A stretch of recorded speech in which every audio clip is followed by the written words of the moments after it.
warahmatullahi wabarakatuh. Apa kabarnya Ananda semua? Mudah-mudahan saat ini Ananda dan keluarga ada dalam keadaan sehat walafiat dan selalu berada dalam lindungan Allah Subhanahu wa taala. Untuk kali ini di pertemuan ke-20 merupakan pertemuan penghujung atau akhir pertemuan di semester ganjil atau semester 1. Jadi untuk semester 1 ini dari tema 1 sampai tema 5. Ya. Di tema 5 ini kita lanjutkan tentang subtema mendengarkan teks narasi sejarah, ya. Kalau yang udah punya buku, Ananda lihat halaman 66. Ya, masih tema 5 kita lanjutkan tentang mendengarkan teks narasi sejarah. Hal-hal yang perlu diperhatikan dalam mendengarkan teks narasi sejarah adalah sebagai berikut. Yang pertama, dengarkan teks dengan sungguh-sungguh. Yang kedua, catatlah informasi penting dalam teks tersebut.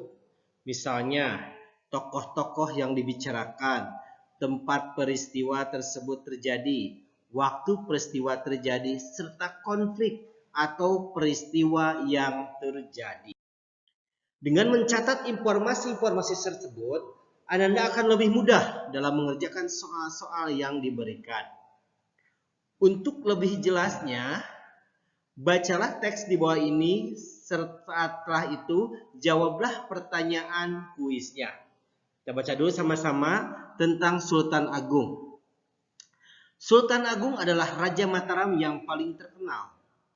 Pada awalnya, ia tidak menganggap Belanda sebagai musuh, tetapi hanya sebagai pedagang.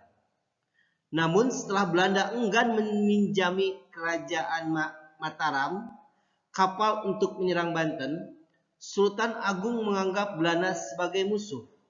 Sultan Agung pun mengirim pasukan perang ke Batavia pada tahun 1628 Masehi. Sayangnya, serangan ini gagal karena tidak ada meriam untuk menghancurkan benteng. Serangan kedua dilanjutkan pada tahun 1629 Masehi.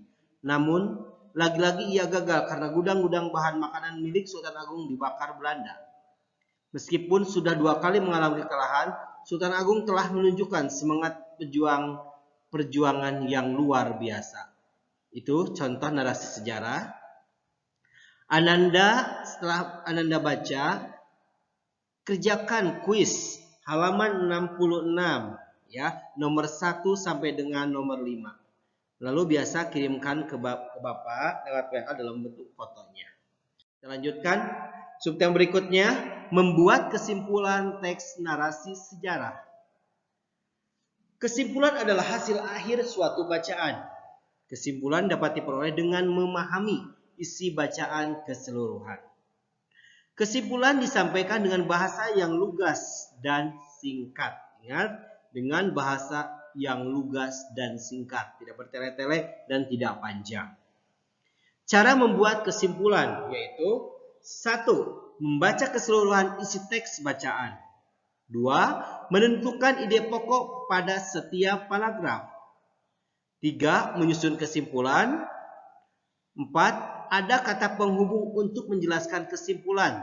Contohnya, akhirnya, intinya, kesimpulannya, dan lain-lain. Itu mungkin untuk subtema terakhir di tema 5 di penghujung semester ganjil.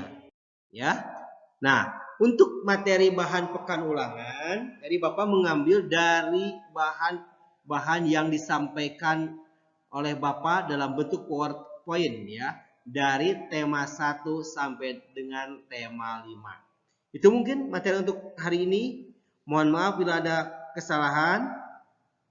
Bapak tutup dengan wassalamualaikum warahmatullahi wabarakatuh.